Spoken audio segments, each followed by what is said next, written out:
Welcome to Kenton's videos. Enjoy the video.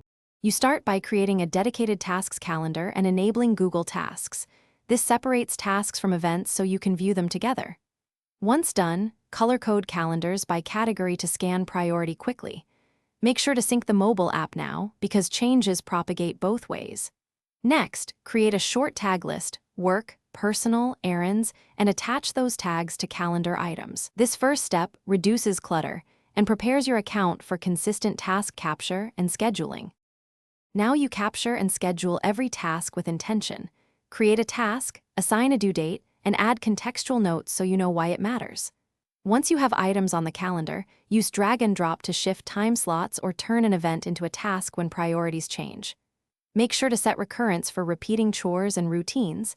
This automates future planning. Also, use reminders and subtasks for complex jobs. That keeps a clear, stepwise path to completion and reduces decision fatigue. Finish by optimizing your workflow. Spend 5 minutes each morning reviewing the day's agenda and moving low-priority tasks. Once done, archive completed tasks to avoid visual clutter and enable notifications for time-sensitive items. Make sure to use email digests or a morning summary if you prefer passive reminders.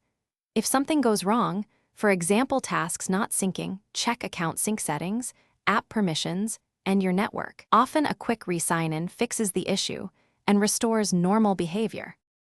Thanks for watching. Consider subscribing if we helped you.